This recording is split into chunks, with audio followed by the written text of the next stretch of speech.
First, Fujuan mandated herself queen of all things sustain. Now we have the walking inferiority complex compensating over Gepard's dead corpse with a better kit, better hair, and an actual personality. Friend. Meanwhile, Abundance units are in a competition over which one of their banners can lose Mihoyo more money.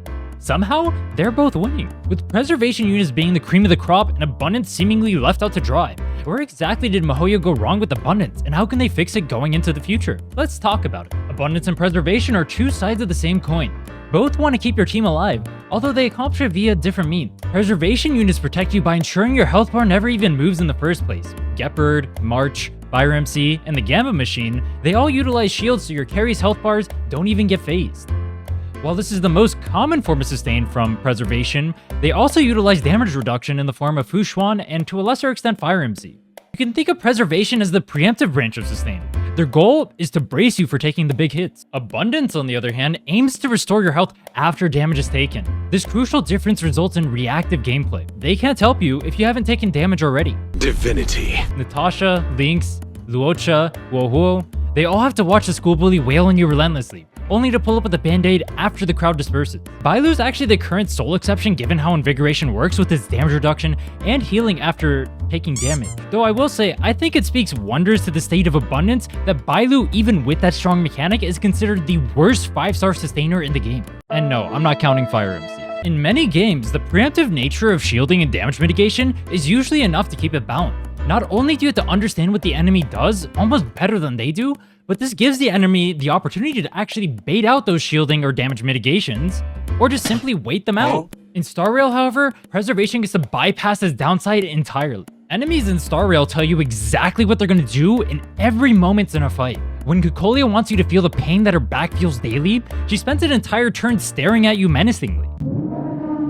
When the God Bug tells you to let his people go, he waits a whole turn before unleashing an entire plague on your land. When enemies are telling you specifically when you're going to take damage, it's really hard to mess it up. Simply put, unlike other games, there are no calculations or mind games when it comes to using these preemptive measures. But actually, it's even more egregious than that. Fujuan's skill redirects most damage taken from her allies back to her, lasting for 3 turns. She can then recast this field at any time she wants during these 3 turns to reapply it, meaning her mitigation has a literal permanent uptime.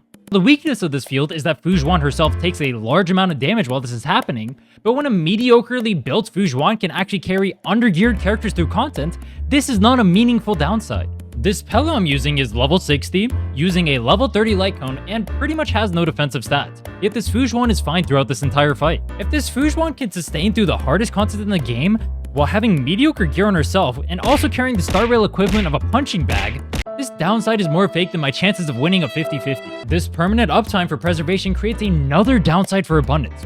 Tell me if you've ever experienced this before.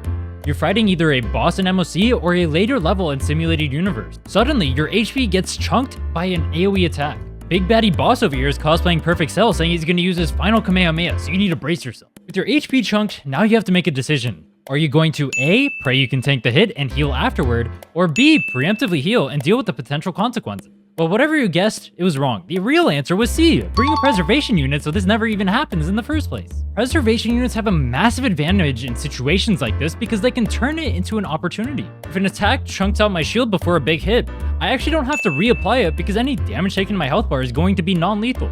If losing part of your health bar was a meaningful downside when you're lacking healing, then Preservation units wouldn't be able to leverage health bars in this type of way. In the case of Gepard, for example, this also means I can save my ultimate for after a big hit. This means my units will both stay alive, and it will also give me time to be able to build back on my ultimate before the next big hit. Even Sam, whose main mechanic is bypassing shields and damaging your health bar, is still not threatening enough to justify not running Gepard. If Star Rail wants to push Abundance to being something more than just second rate, they need to make fights where losing HP matters. What if there was a boss that did damage based on your missing HP? This could even counter Fujuan because her HP gets extremely low before she casts her self-heal. With a fight like this, now we have a reason to keep our units topped up using sustain. To its credit, Abundance does have a few fights where it can shine. If you're facing enemies that have a large reliance on dots, for example, Abundance units generally have an easier time cleansing your team of them. This is actually one of the biggest weaknesses of Fujuan.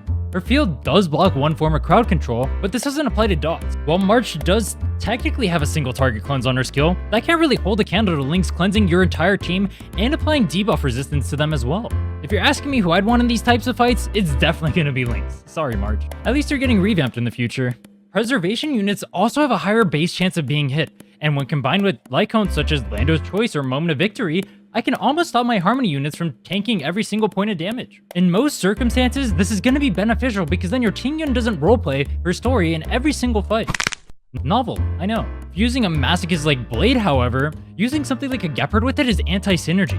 This makes an Abundance character who doesn't have that increased aggro chance just have that much more value.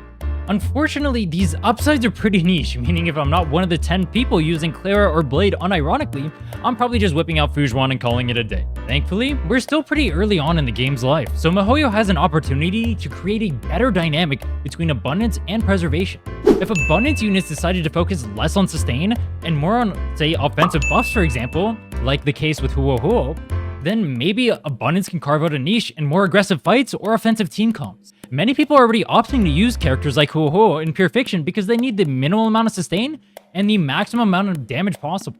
Preservation instead could be a more defensive branch, focusing on things like team-wide defensive buffs, damage mitigation, or taking aggro. Unfortunately, with the Venturin's release, it seems like miHoYo doesn't want to go forward with this type of dynamic. Venturin has amazing sustain, he has amazing damage, offensive team-wide buffs, there is nothing this guy can't do. What I don't understand is, if Preservation has both offensive and defensive capabilities, what role is Abundance supposed to occupy? Healing is simply worse for sustain right now, so why would I ever take a healer over someone who does damage mitigation instead? Venturin also has pseudo-cleansing in the form of his team-wide effect resist, which essentially occupies one of the niches that Abundance had going for it already.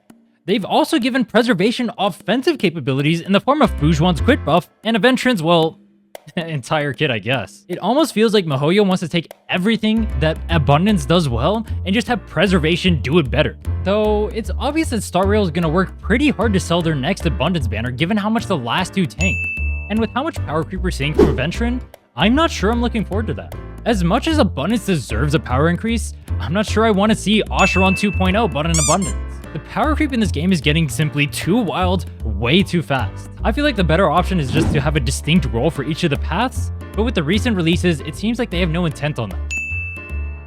Hopefully, miHoYo has plans to make Abundance a worthwhile path without just throwing a Harmony Units kit on a healing character. Maybe we'll get some interesting Turbulence buffs that cater to healing. Maybe we'll have a Pure Fiction where sustain is actually necessary. Regardless of what they end up choosing, I'm hoping the answer is not just more and more stats with every single release. If you like this type of content, you should check out why I think Harmony Units are not worth pulling for right here. I stream daily at 2 PM EST on Twitch as well, so if you want to check out my live streams, head out over there at twitch.tv/Rhinne, and until next time, take care.